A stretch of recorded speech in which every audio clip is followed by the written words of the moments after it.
Татар әреме буламы? Бу сорауга җавапны хәбәрчебез Ләлә Зәйнуллина белә. Улы буын галимнәргә, әдәбиятчыларга сокланып дуеп булмый. Өлкән яшьтә дә алар гел өйрәнүдә, халык арасында, һаман да иҗат итүдә. Гомерен татар халкына, татар фәненә багышлаган фидакарь затларның берсе Тәлгат Галиуллин. Фәннәр докторы, профессор, әдәбият галиме, язучы, меңләгән студентларның укытучысы һәм остазы ул.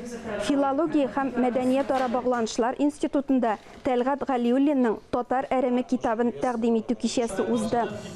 Һәрбер күңелгә җилләр, сулар тавышы күк үзләренең асыл телендә.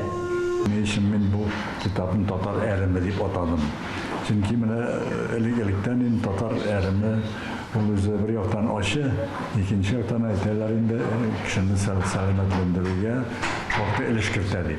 Ben bir uylaganca uyda şanam bana izdirip eytez almayayım hatta.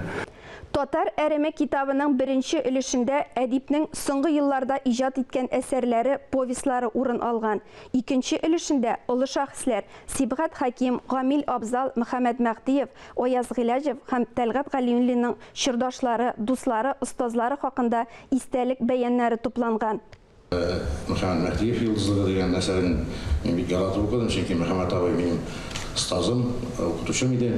Алар Тәлгат абый белән бик якын дуслар булдылар. Менә ул безгә студент вакытта лекция сөйләгәндә Тәлгат абый турында мәзә әйткәндә, аны мактап беренче сүзне әйтмичә калмый иде.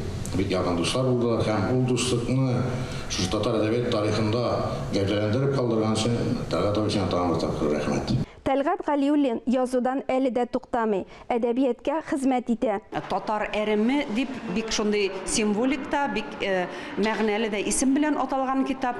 Галимнең һәр эшчәнлегенең һәр юлында чагылыш тапкан. Монда аерым бер бүлек әдәби әсәрләргә, бәян, хикәя, повестларга. Тәкъдим итү кичәсендә КФУның филология һәм мәдәният ара багланышлар институты галимнәре, Бәйрәм фольклор ансамбле, Илфак Хафизов җитәкчелегендәге Мизгел яшьләр театры, Яшьлек бию ансамбле чыгыш ясады. Халкыбызның мәдәни мирасы гаҗәеп бай. Аны әле тагын да өйрәнәсе, туплыйсы бар. Халык саны буенча Россиядә икенче урында торган милләтнең моңа мөмкинлекләре дә, хукукы да бар. Милләтебезнең күңел киштәләре елдан-ел байый барсын дигән теләктә бүгенгә саубуллашам.